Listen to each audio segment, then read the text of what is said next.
I 38M discovered 6 months ago that my wife 36F was having an affair with her coworker. I filed for divorce and walked away from everything. She lost her job, her reputation, her financial stability. I had the power to prevent all of it, but I chose not to. Now she's claiming I deliberately destroyed her life out of revenge. That I could have saved her with one phone call but let her sink instead. Everyone says I was cruel. Was I? My wife called me 3 weeks after I left and said, please just make one call to your friend at the board and this all goes away, but I looked at my phone and hit decline because I'd already made my choice the night I found her in our bed with someone else. I'm 38 years old and 6 months ago I discovered my wife was cheating on me. Not a one-time thing. Not a drunken mistake. A full-blown affair that had been going on for 8 months. And when I found out, I didn't fight. Didn't beg. Didn't ask for explanations. I just left. Walked away from everything. The house. The friends. The life we'd built. Let me explain why that decision makes everyone think I'm a monster. I met Lauren when we were both 28. She was working as an event coordinator at a hotel. I was in finance. We met at a mutual friend's birthday party. She was beautiful, charismatic, had this energy that made everyone in the room gravitate toward her. We hit it off immediately, dated for 2 years, got married at 30, small wedding, just what we wanted. The first few years were good. We both worked hard, climbed our respective ladders, bought a house, talked about kids eventually. I was doing well in my career, very well. Worked my way up to VP at a major investment firm. Made good money. Had connections. My network was extensive and powerful. Lauren's career was solid but not spectacular. Event coordinator to senior event coordinator to events manager. She was good at her job, but the industry is competitive and she hit a ceiling. 3 years ago, she got offered a position at a prestigious PR firm. Better title. Better pay. Events director. It was a huge opportunity. The problem? She wasn't the most qualified candidate. There were people with more experience applying. But I knew someone on the hiring committee. Tom. We'd worked together years ago. I made a call, just putting in a good word for my wife. She's applying for the events director position. I think she'd be great for the role. Tom called me back the next day. We were leaning toward another candidate, but if you're vouching for her, we'll take a serious look. Lauren got the job. She never knew I made that call. I didn't tell her. Didn't want her to feel like she hadn't earned it. But I knew. I'd gotten her that job. Year 1 at the PR firm went well for her. She liked the work, the people, the clients. Year 2 she got promoted. Senior events director. Running bigger campaigns. More responsibility. Year 3 she started working closely with the creative team. One person in particular, Nathan, creative director, 34, single, charming in that artistic creative type way. She mentioned him occasionally. Nathan had this great idea for the Johnson campaign. Nathan and I grabbed lunch to brainstorm. Nathan's so talented. He really gets the vision. I didn't think anything of it. She worked with lots of people, had lots of work friendships. I trusted her. That was my mistake. I found out by accident. I came home early from a business trip. Flight got canceled. Rebooked on an earlier one. Didn't tell Lauren because I wanted to surprise her. Walked into our house at 3 in the afternoon on a Wednesday. Heard sounds from upstairs. Not subtle sounds. I stood in the foyer listening to my wife have sex with someone else in our bedroom. I could have left. Could have gotten back in my car and driven away. Processed it privately, but I didn't. I walked upstairs, opened our bedroom door. There they were, Lauren and Nathan, in our bed, the one we'd picked out together, the one we'd slept in for 7 years. They didn't hear me at first, too caught up in what they were doing. I stood there watching them until Lauren opened her eyes and saw me. She screamed. Nathan jumped up scrambling for clothes. I didn't say anything. Just stood there looking at her. She was crying, covering herself with our sheets. This isn't what it looks like. That's actually what she said. Word for word. The most cliché line possible. I turned around and walked out. Packed a bag. Took my laptop and important documents. Left my wedding ring on the kitchen counter. Lauren followed me downstairs, still half-dressed, still crying. Please wait. Let me explain. It was a mistake. It didn't mean anything. How long? What? How long have you been fucking him?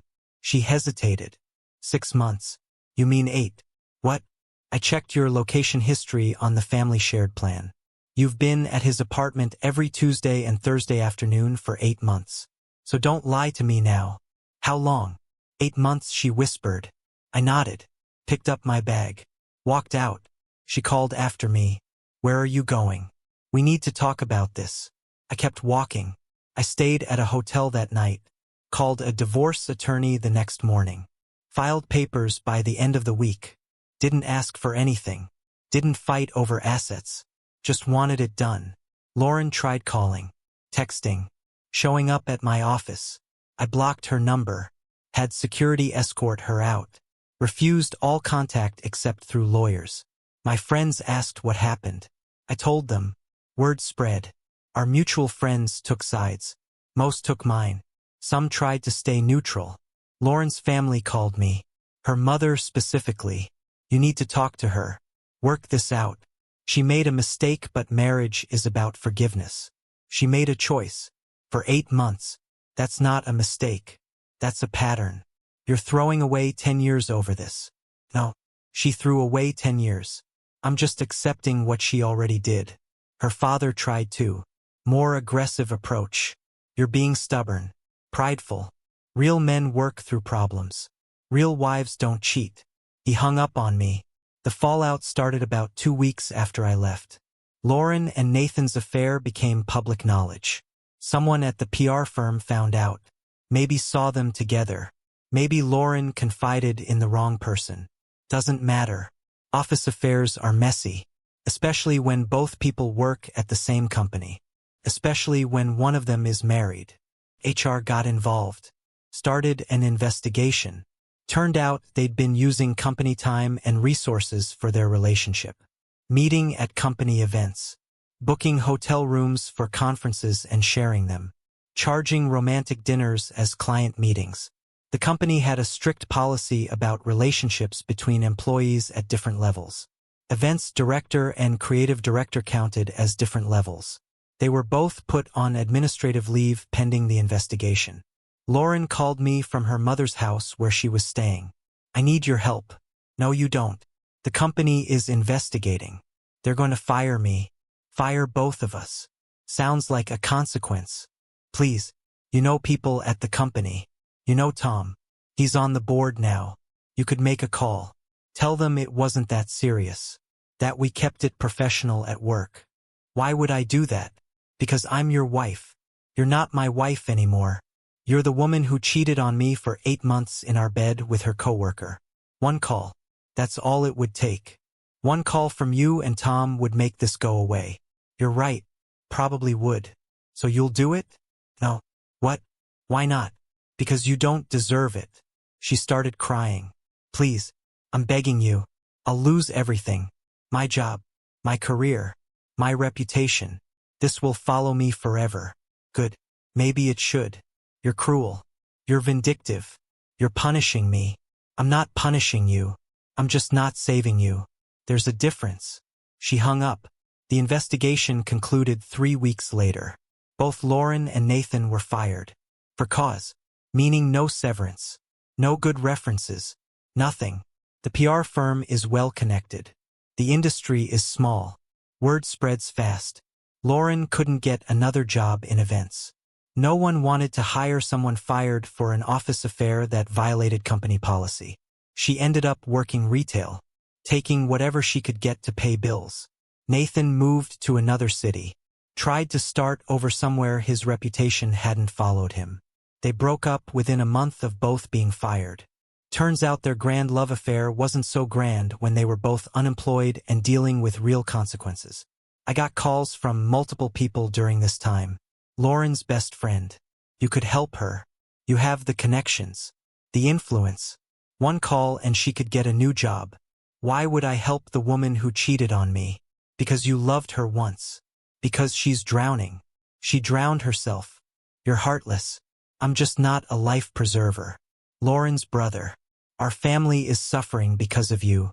Mom and Dad are supporting Lauren financially. It's putting strain on everyone. You could fix this. I didn't cause this. Lauren did, when she chose to have an affair. But you have the power to make it better. Having power doesn't mean I'm obligated to use it. Especially not for someone who betrayed me. Tom himself called. The friend who'd helped Lauren get the job in the first place. I heard about the divorce. I'm sorry, man. That's rough. Thanks. Lauren called me. Asked if I'd vouch for her to other companies. Help her get a new position. What did you tell her? That she burned that bridge when she cheated on you. But she's persistent. Called 3 more times. Don't take her calls. I won't. Just wanted you to know. Thanks for the heads up. The divorce was finalized 4 months after I left. Clean split. We'd kept mostly separate finances. I took my accounts. She took hers. We sold the house and split the proceeds. I walked away with my career intact. My reputation solid. My network strong. She walked away with nothing. No job. No references. No support system beyond her struggling family. People said I could have prevented it. That I could have made calls. Used my influence. Gotten her a new job at a different company. Helped her rebuild. They were right. I could have. Tom would have done it if I asked. Other contacts would have too. I'd built goodwill over years of being reliable and professional. 1 call. That's all it would have taken. But I didn't make it. 6 months after the divorce, Lauren sent me an email. The only communication I hadn't blocked because my lawyer said I needed to keep one channel open for legal issues. The email was long, rambling, full of anger and pain and blame. You destroyed my life. You could have saved me, but you chose revenge instead. I made a mistake. Yes, I had an affair. That was wrong. I own that. But what you did was worse. You had the power to prevent everything that happened to me, and you did nothing. You knew Tom would fire me. You knew it would destroy my career. You knew I'd be blacklisted in the industry, and you just let it happen. 1 call. That's all you had to make. 1 call to Tom saying, hey, go easy on her, and none of this would have happened. But you didn't make that call. You wanted me to suffer. You wanted me to lose everything like you felt you'd lost everything. That's not justice. That's cruelty. I lost the man I loved because of my own choices. I accept that. But I also lost my career, my reputation, my entire future because you decided I wasn't worth saving. You doomed me, and you did it on purpose. I hope you're happy. I hope destroying my life made you feel better. Because I'm working retail at 36 years old with no prospects and no future, and it's your fault. You could have saved me, but you chose not to. That makes you just as bad as me. Worse even. Because I hurt you, but you annihilated me. I read it 3 times. Then I deleted it. Her email has been haunting me for weeks now. Because she's partially right. I could have helped her. Tom is one of my oldest friends. If I'd called and said Lauren made a mistake, but she's a good events director, and she shouldn't lose her career over a personal issue, he would have listened. The firing might still have happened. But the blacklisting, the total career destruction, that probably wouldn't have. I could have made calls to other companies. Put in good words. Helped her find something new. I have the network, the reputation, the influence. 1 afternoon of phone calls and Lauren probably could have landed somewhere decent. But I didn't do it. Not out of laziness. Not because I forgot. I made an active choice not to help her. And I've been asking myself if that makes me as bad as she says I am. I talked to my therapist about it. Dr. Morrison I've been seeing for 4 months now. Processing the betrayal and the divorce. She asked if I thought I was cruel for not helping Lauren. I don't know. Was I? Do you think you owed her help? No. But I had the power to prevent her suffering. Having power doesn't create obligation. Especially when the person asking betrayed your trust for 8 months. But she's right that I could have made her life easier. Could have. Not should have. Those are different things. I keep thinking about that email. About her working retail. About how her entire career is gone. And you feel responsible? Sometimes. Yes. I mean, I'm not responsible for the affair. That was her choice.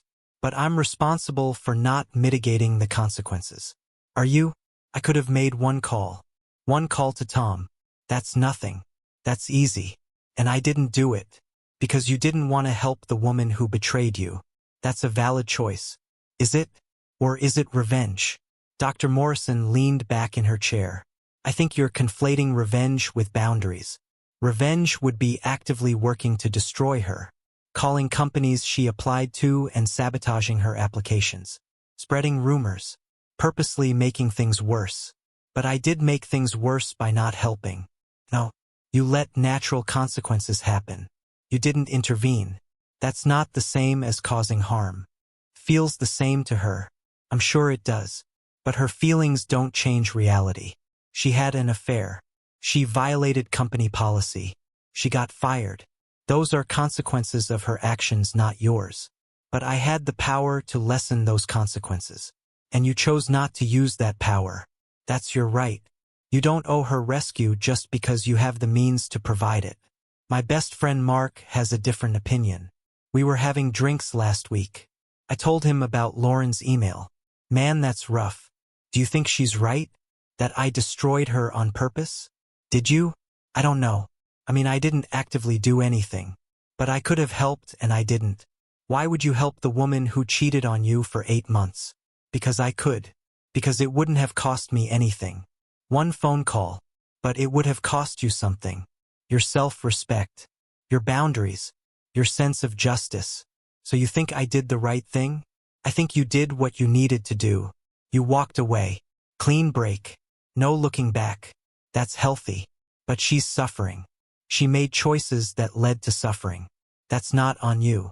I could have prevented some of it. Mark shook his head. Listen, Lauren cheated on you. For 8 months. In your bed. With her coworker. Then she got fired for violating company policy. Those are all her choices. Her actions. Her consequences. You not saving her from those consequences doesn't make you responsible for them. It just means you're not her safety net anymore. She thinks I'm worse than she is. Of course she does. Because admitting that she destroyed her own life is too painful. It's easier to blame you. Maybe she's right though. She's not. She's looking for someone to blame because she can't handle the weight of her own choices. I've been thinking about this constantly. About whether I'm a bad person for not helping. About whether having the power to help creates an obligation to help. About whether Lauren is right that I destroyed her on purpose. Here's what I keep coming back to. I didn't cause her affair. I didn't make her cheat. I didn't tell her to violate company policy. But I also didn't stop the consequences. And I could have. That's the part that keeps me up at night. Tom would have listened if I'd called. He fired Lauren because policy required it, but he didn't blacklist her. The industry did that on its own because word spread. But if I'd made calls, if I'd vouched for her to other companies, if I'd said she made a personal mistake but she's professionally solid, she'd probably have a job by now.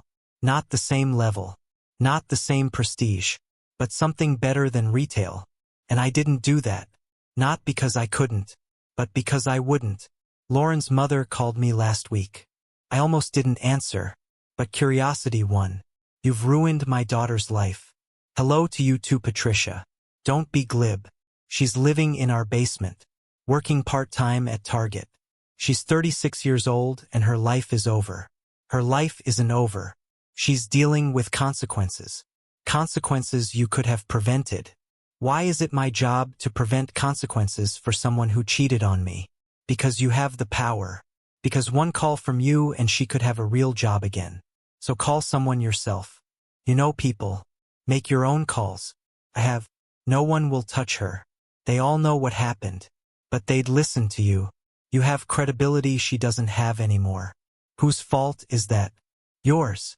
You poisoned her reputation by not defending her. I didn't say a word against her publicly. I told people we were divorced and left it at that. But you didn't say anything for her either. And your silence spoke volumes. What did you expect me to do? Lie? Tell people the affair didn't happen? You could have downplayed it. Made it seem less serious. Helped her save face. Why would I do that? Because she's a human being who made a mistake and deserves a second chance. Then give her one. Get her a job yourself. Support her yourself. But don't ask me to do it. You're heartless.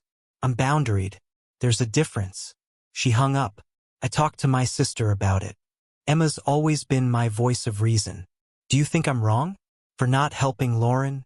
Do you want to help her? No. But everyone says I should. Everyone isn't married to her. You were. And she betrayed you. But I have the means to make her life better and I'm choosing not to. So what? You also have the means to donate all your money to charity. Does not doing that make you a bad person? That's different. Is it? You're saying that having the ability to help creates an obligation to help. Where does that logic end? I don't know. But this feels different. This is someone I loved. Someone whose career I helped build. And someone who threw away your marriage for an affair. Why do you owe her anything? I don't know if I do. But I keep thinking about that email. About her saying I destroyed her. She destroyed herself. You just didn't rebuild her. Is there a difference? Yes. A huge one. She made choices. She dealt with consequences. You choosing not to rescue her from those consequences doesn't make you responsible for them. Last night, I did something I probably shouldn't have. I drove past the Target where Lauren works. Didn't go in. Just sat in my car in the parking lot. Saw her through the window, wearing a red vest, helping customers, looking tired. I felt something. Not guilt exactly. Not satisfaction either. Just this hollow, sad feeling. This woman was my wife for 8 years. I loved her, built a life with her, thought we'd grow old together. And now she's working retail at 36 because she made catastrophic choices. And I'm sitting in my car watching her through a window wondering if I'm a villain. I could text Tom right now. Hey, any positions at companies in your network? Lauren's looking for something in events again. She's talented. Personal stuff aside, she's good at what she does. One text. 5 minutes of his time. Lauren would probably have 3 interviews by next week. I sat there with my phone in my hand for 20 minutes. Then I drove home. So AITA for refusing to save my cheating wife's career even though I could have easily done it? According to her, yes. I'm cruel and vindictive and I destroyed her on purpose. According to her family, yes. I had the power to help and I chose not to out of spite. According to some of our mutual friends, yes. I let my hurt feelings prevent me from doing the right thing. But according to me, I honestly don't know anymore. I didn't cause her affair. I didn't make her get fired. I didn't force her into retail. But I did have the power to lessen the impact, to soften the blow, to help her rebuild. And I chose not to. Not because I actively wanted her to suffer, but because I didn't feel obligated to prevent her suffering. Is that revenge? Or is it boundaries? Is that cruelty? Or is it consequence? I've been turning this question over in my head for 6 months, and I still don't have an answer. What I know is this. Lauren made choices. To have an affair. To risk her career. To betray someone who loved her. Those choices had consequences. Job loss. Reputation damage. Career destruction. I had the power to mitigate those consequences. To make calls. To use my influence. To help her start over. And I chose not to. Not out of active malice. But out of a belief that I didn't owe her rescue. That having the means to help doesn't create an obligation to help. That walking away from someone who betrayed you is a valid choice even if that person suffers as a result. Maybe I'm right. Maybe I'm wrong. Maybe I'm somewhere in between. But what I know for certain is this. I'm not her safety net anymore. I'm not her backup plan. I'm not the person who fixes her problems or cleans up her mistakes. I'm just the man she cheated on who chose to walk away and stay away. And if that makes me the villain in her story, then so be it. Because sometimes the kindest thing you can do for yourself is refuse to save someone who destroyed you. Even if you have the power. Even if it would be easy. Even if everyone says you should. Because having the means to rescue someone doesn't obligate you to do it. And choosing not to save someone from their own consequences isn't cruelty. It's just refusing to be the solution to a problem you didn't create. She wanted the affair. She got the consequences. I just declined to be her parachute. And I'm still trying to decide if that makes me heartless or if it just makes me human.